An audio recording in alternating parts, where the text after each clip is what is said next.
Dragnet.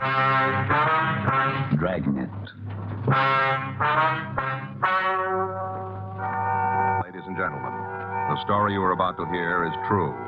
The names have been changed to protect the innocent.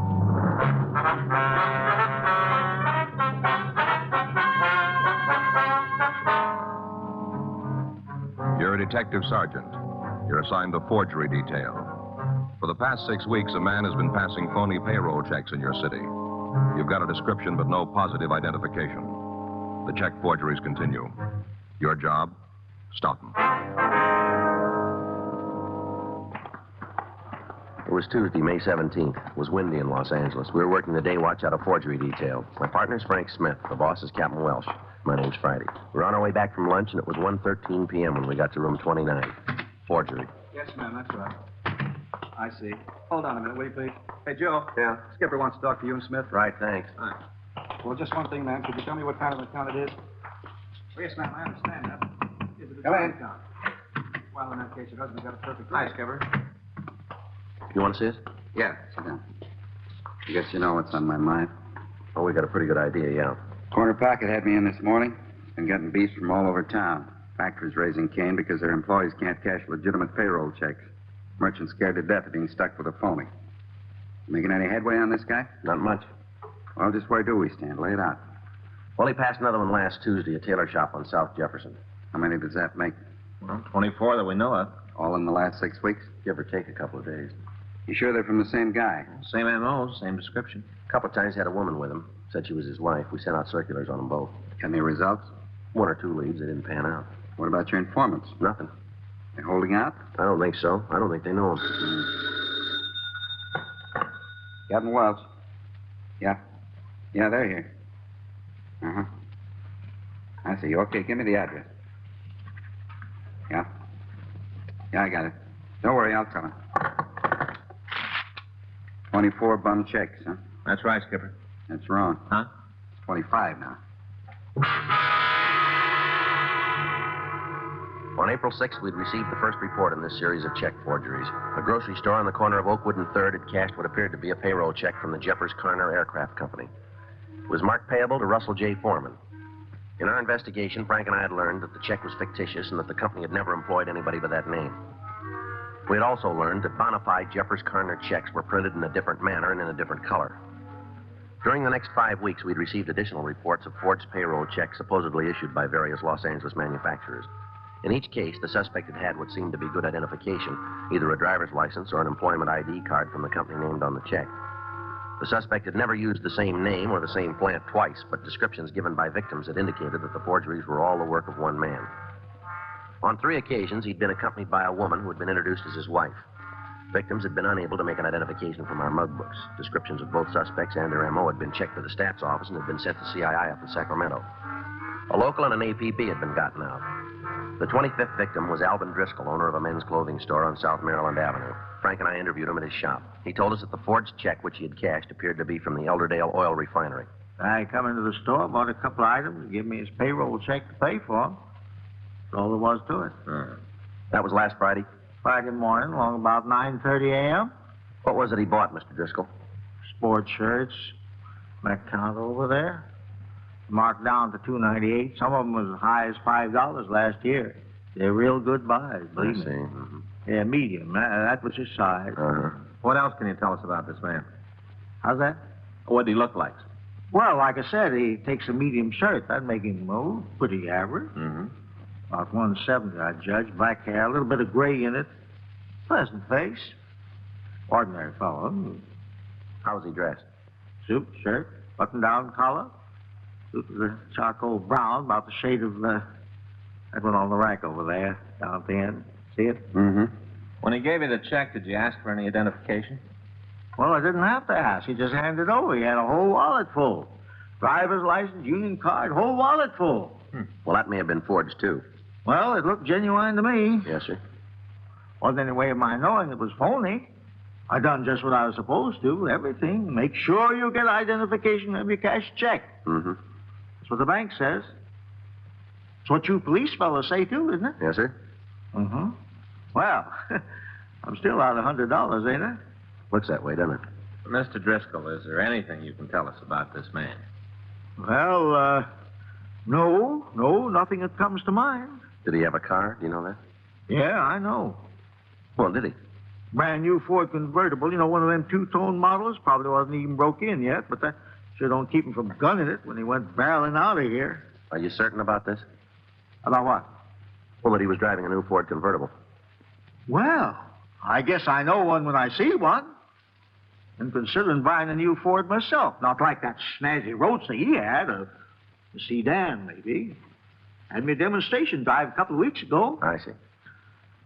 Oh, my. Now I'll probably have to make out with my old clunker another year. Thanks to his bum check. Oh, sir, did you happen to notice the license number? On the convertible? Yes. Yes, I noticed it. Well, do you happen to know if it was a California plate or an out-of-state? It's California. Do you remember the number? Now, what do you fellows think I am, anyway? You expect me to memorize a whole string of figures like that when I only seen them once? I ain't no quiz kid. Yes, sir. When you're my age, you can't keep every little thing in your head, Yes, sir. Would it really make any difference if you was to have that license number? Well, yes, sir, it might. Then I guess it's a good thing I jotted it down. The victim, Alvin Driscoll, checked his files and showed us a carbon copy of the sales slip for the items which the suspect had purchased. On it, he had noted the license number, R1V15347. 3:38 p.m. Frank and I went back to the office and asked DMV to run down the number for us. That's right. 5347. Mm-hmm. Will you call us back? Okay, thanks. It'll be a minute or two, Joe. Mm-hmm. Looks like we might be getting our first break. Yeah. Well, you got a cigarette? Yeah. You all out? Well, I wouldn't be asking if I wasn't. Oh, okay. That doesn't mean anything, Joe. There you go. Right here. No, go ahead, keep them. I got another pack. That's all right. I'll get some more. Well, I told you to keep them, Joe. There's only a couple left. Matter of fact, there's only one. Oh, Thanks anyway. sorry. Marjorie Smith. Wait a minute. Okay, go ahead. Myson? M-Y-S-O-N? Yeah, I got it. Uh-huh. 117. Huh? You sure? Yeah, I see. Okay, thanks. Well, DMV came up with a car to match that plate. Uh-huh. There's one thing wrong. It isn't a brand new Ford. Oh? It's a 6-year-old Buick.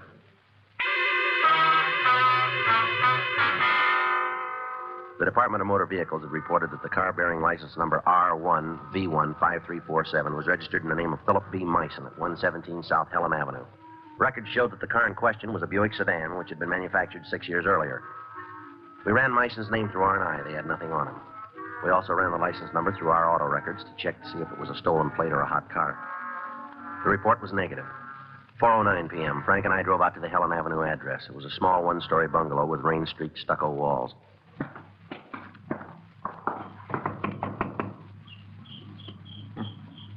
I'll try it again. Yeah. Yeah, who is it? Police officers. Well, You're Miss Philip Myson? yeah. Miss Frank Smith, my name's Friday. All right, your name's Friday, his name's Smith, my name's Myson. Where's that get us? We'd like to talk to you for a minute, Miss Myson. You mean you want to come inside? Well, it might be a little easier to talk there. Nobody's stopping me. Yes, ma'am. You want to sit down, you have to clear off a space. I'm not much of a housekeeper. Sorry, we can stand. Suit yourself. Miss Myson, is your husband home? Phil? Yes, ma'am. Mm-mm. Do you know where we might get in touch with him? No. You must have some idea. I haven't seen him since last March. Oh? What kind of a car is he driving? Ask him. Did he ever own a Buick sedan? License number R1V15347. Why? We'd like to know where the car is now. It's out in the garage, and that's where it's staying. You can tell that lousy crumb if he thinks he's going to take the car away from me. He's got another think coming. Your husband isn't trying to take your car. Yeah? What are you doing here? We'd like to check the license plate, that's all. You sure that's all you want, just to check the license? That's all. Oh, wait a minute. I'll get you the garage key. Thank you. Sorry if I gave you a rough time. You can't blame me. Sorry you're like my husband. He's apt to try anything. Yes, ma'am. Well, here you are. Be sure you lock it up when you're done. Yes, ma'am. I'll take a look at it, Joe. Right. Well, I might have known it was too good to last. Ma'am, Not hearing from Phil for over 2 months. is he still in Los Angeles, would you know? Not if he's got good sense. What do you mean?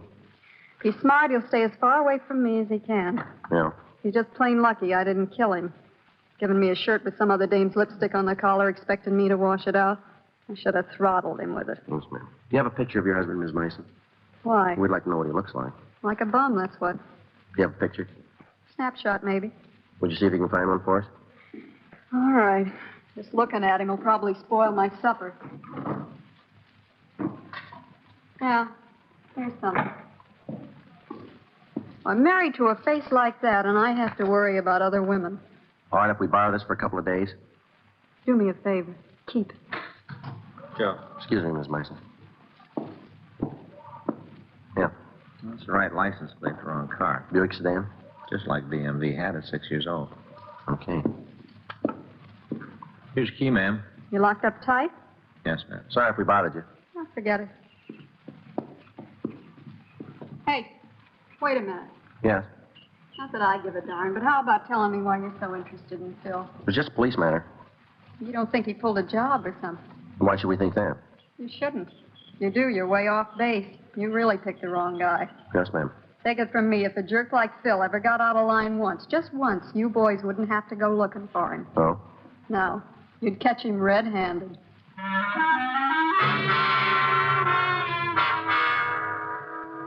Frank and I left the Meissen home and contacted Alvin Driscoll. He confirmed his description of the suspect's car, but he admitted he might have been mistaken about the license number. We showed him Meissen's photograph, and he was certain that Meissen was not the man who had passed the forged check. The next day, May 18th, we showed the Meissen photo to several of the other victims. They all agreed that he was not the forger. 11:17 a.m., we went over to DMV and began to try variations of the license number Mr. Driscoll had given us to see if we could come up with a late model Ford convertible. 12:32 p.m. How you doing? Well, I turned up a couple of Fords, no convertible. Well, I've switched the last 2 numbers every way I can think of. What are you working on now? V15. Okay, I'll try the 5-3 part of it. Wait a minute. Huh? New Ford, only 1 digit off. Convertible? Yeah? Sounds like it might be it. It's pretty hard to tell you. What do you mean? Belongs to a car rental agency. DMV records showed that a vehicle similar to the one we were looking for was registered to the C.P. Adams Auto Rental Agency on South 6th Street. 2:17 p.m. Frank and I went over there and talked to the owner, Clifford P. Adams. Would you give me that number again, please? It's R1V35347. All right, I got it. Now, if you'll just give me a moment to check our records. Yes, sir. Now, we have a stock of over 50 cars. It's a little difficult to remember all the license numbers. Yes, sir, it would be. Mm-hmm. Here we are. It seems you're quite correct. That's one of our automobiles, a new Ford. Can you tell us what model it is? It's a convertible, yellow and black. Uh-huh. Most of our cars are convertibles. When people come to Southern California, that's what they all want. Yes, sir. Anything else I can do for you? Yeah, is that car rented right now? Well, I couldn't say offhand. Would you like me to find out? If you will, please. Be glad to. Be glad to. It's a different file, that's all. I see. Let's see. Ah, yes, this is it. No, that car's in the shop today. Grease job, oil change, regular checkup. Do you have the names of the people who've rented it lately? You're right here on the card. Any particular date? How about last week? Thursday. Thursday. That would be Mr. Waters, Mr. Gerald Waters. He used the car all last week, just turned it back yesterday. You're a regular customer? He's rented from us several times, as I recall, on and off during the last month or so. Can you tell us what he looks like? Actually, I've only seen him once or twice. He's a youngish man, about 40, tall, black hair, a little gray at the temples. How about his wife? Did you ever meet her? Yes, she picked up a car for him. Would you describe her, please? Well, I think she was blonde. Nice looking, probably in her 30s. That's about all I can remember. Do you have their address, Mr. Adams? Oh, yes. We try to get all the information we can about our clients, but I'm afraid it's in the different files. All right, take your time. Someday we'll have to work out a more efficient system for all these records. Thompson, Tucker, Berger, Waters. Yes, this is it. Home address, Springfield, Illinois. What about here in town? Oh, we have that, too. The Haven House Motel on Sunset Boulevard. I see. But I'm afraid you won't be able to reach them there. Oh? When Mr. Waters turned in the car yesterday, he asked us to drive him and his wife to Union Station. Yeah. Yeah, he said they were leaving town.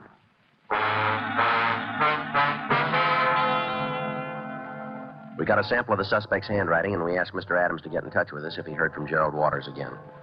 We sent a teletype to Springfield, Illinois, requesting any information they might have about Gerald Waters. The next day, May 19th, the Springfield PD replied that a man answering Waters' description was wanted for a series of Illinois check forgeries. They also said his true name was Fred H. Joyce. They said that they were forwarding a mugshot airmail special delivery.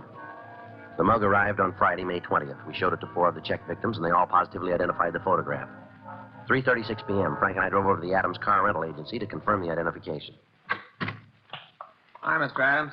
Well, this is quite a coincidence. Sir? You're coming here today. I just called you a little while ago. We didn't get any message. Well, I didn't leave any message. I wasn't sure it was important. Well, what was it you wanted? About Mr. Waters, you told me to let you know if I heard from him again. That's right. Well, I did. What's that? He wants to rent another car.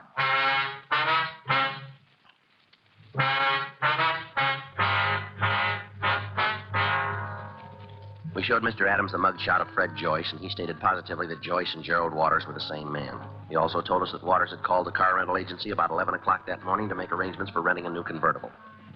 Joyce had asked him to have the car ready at 5:30, and he said he would pick it up. Frank and I waited in Adams' office, 5:28 p.m. Want to go ahead and answer? C.P. Adams Car Rentals. Who? Oh, yes, just a minute. It's him, Mr. Waters, or whatever his real name is. Let's find out what he wants. Yes, Mr. Waters. Oh, yes, it's all ready. I thought you were going to pick it up. Oh, well, I don't know. Hold on a second. He says he's tied up, but he can't get away. He wants us to deliver the car. Ask him where he's calling from, will you? Where are you, Mr. Waters? I say. Well, I don't know. I'm a little short-handed today. I'll have to check. The phone booth somewhere in Wilshire. Where does he want you to send the car? Where do you want the car delivered, Mr. Waters? Mm-hmm. The Crest Plaza. How soon? I guess we could make it by then. Tell him you gave it to him. All right, Mr. Waters, we'll do our best. Thank you very much. You'll be in the bar of the Crest Plaza Hotel at 6:30, just off the lobby. Right, thanks a lot. Oh, about the car. I wouldn't want it damaged. Don't worry, Mr. Adams. You don't need to send it. What? We'll take care of his transportation.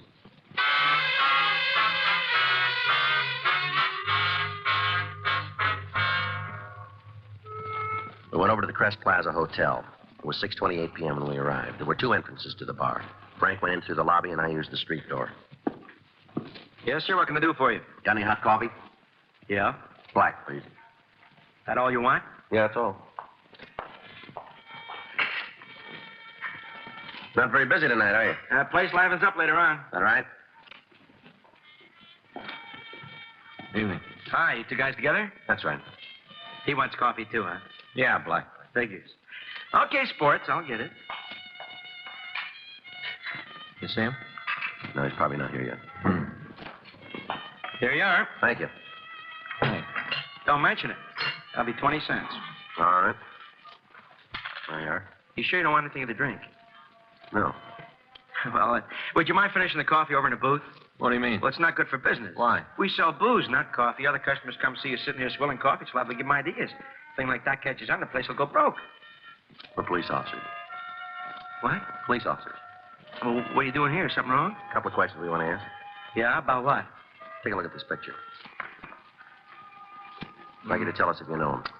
Wait a minute, let me get some light. Yeah. Yeah, I've seen this guy around. Does he live here in the hotel? I don't think so. He comes in once in a while, though. Usually drags a blonde around with him. Mm-hmm. You guys been looking for him long? Quite a while, yeah. You must be looking in the wrong places. What do you mean? He just walked through the door. That's him. Let's go. How about dry martini, eh? A couple of them will set pretty good before dinner, huh? Yeah? Something you want? You Gerald Waters? What? Gerald Waters, is that you? You from the car lot? You come up with the first answer, mister. How about the name? Yeah, I'm Waters. Where's the car? You won't need it. Police officers, you're under arrest. What are you talking about? You keep out of this, honey. All right, come on, Waters, on your feet. You better take it easy. You're liable to find out you're rousing the wrong guy. Well, I'll tell you, I'm going to run that risk. Get up. Okay, okay. Keep your hands on the table. I don't know what this is all about, but I know you haven't done anything wrong, Gerald. Whatever happens, I'll stick by you. I'll get a lawyer. I'll raise the money somehow. Whatever happens, I'm never going to leave you, Gerald. Don't worry about it, lady. What? You're coming along. We took the 2 suspects into custody and drove them down to the city hall. 7:08 p.m. We turned the female suspect over to a policewoman to be searched, and we brought Joyce into the squad room for interrogation. All right, Joyce, take everything out of your pockets. My name's Waters. You know that. We know it's Joyce, too. Go on, empty. Lay the stuff on the table. Where do these keys fit? Lockers. Where? I forget. Sure. Listen, why are you holding my wife? She hasn't done anything. If you think you can frame me, go ahead and try it, but turn her loose. That's not up to us. Why not? She's been with you too often What do you mean? when you were passing those phony checks. Phony checks, is that what you think I've done? There are about 25 people who say it was you. They're wrong, that's all. Dead wrong. They don't think so. Are you willing to go to court? I better shut up. Ever been in Illinois, Joyce? What? Springfield. What do you know about that? You're in the upper brackets, Joyce. We got the whole story. Come on, Joyce. It'll make it easier all around. How about it? Where's Myra? She's all right. Where is she? Right down the hall. I'll tell you what. Yeah. We can get together on this thing. We can come to an agreement. Go ahead. What if I admit the whole deal? Tell you all about it. Yeah. What about Myra? Will you let her go? That depends. On what? How clean she is. Well, she'll stand any kind of a look. She's never been in any trouble. Mm-hmm. And she hasn't got anything to worry about. Go ahead with the story. Okay, I'll get on your side. I'm the guy you're looking for. We knew that going in. Whole thing started right after Myra and I were married. Yeah. Was making pretty good money, enough to give her the things she wanted. You know, she's a pretty girl. A woman like that's got to have nice things. Mm-hmm. I don't know how it happened. Just all of a sudden, the bottom seemed to drop out of the whole company. You mean your business? Yeah. The whole thing just seemed to explode. No matter what I did, it was wrong. Nothing worked. Mm-hmm. Couldn't let Myra know about it. They just couldn't. Yeah. I tried to borrow the money, talked to all my friends, tried to get them to stake me again. Mm-hmm. All I could see of them was their backs. I had to do something. So you started hanging paper. It was the only way, the only one. Do you have any more checks? Yeah, keys there. They're for a locker downtown. You'll find all the stuff there. Okay. All right, now how about it? What? Now, you let Myra go? She didn't know anything about it, not a thing. She didn't have anything to do with it, I swear to you. Mm-hmm. You're not going to hold her, are you? Now that I've told you the truth. Forgery, Friday. Yeah. Mm-hmm. Where? Okay, thank you. They just checked your wife's prints, Joyce. Why'd they do that? You aren't going to hold her. You gave me your word. You don't want her for anything. A couple of other states do. What? You aren't the only husband she's had, and you aren't the first forger she's worked with either. What kind of a double cross is this? No double cross. She's got a record as long as your arm. That's a lie, a dirty, lousy lie. Oh, take it easy, Joyce. Sit down. Still a lie. Figure it out for yourself. Take a good look. What do you mean? Did your wife know anything about the checks? Sure, after we got going, wasn't any way to keep it away from her. How about when you started? She know then? No. You sound pretty sure. Maybe you talked it over with her, huh? I don't know, maybe. She might have helped you out a little then, huh? Maybe some of the operation was her idea. How about it, Joyce? I don't know. I don't much care anymore. Maybe it was her idea. Maybe she did play me for a sucker. Sure sounds that way to us. Doesn't really make any difference if she did. Take a look around you, cop. Everybody's a sucker. Everybody in the world is going to fall for a con game sooner or later. Everybody. Mm-hmm. Those guys that cash the checks for me. Suckers, every one of them, just like me. Look at all the money they're out. Well, there's a big difference. Huh? That's all they're out.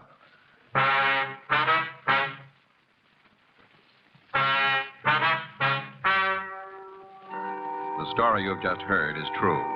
The names were changed to protect the innocent. On August 17th, trial was held in Department 98, Superior Court of the State of California, in and for the County of Los Angeles.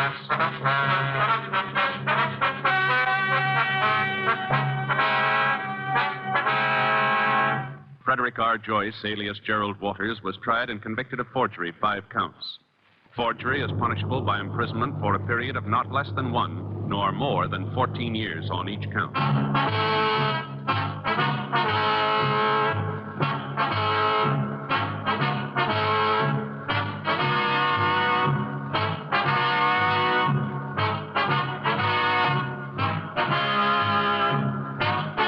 Just heard Dragnet, the authentic story of your police force in action, and starring Jack Webb, a presentation of the United States Armed Forces Radio Service.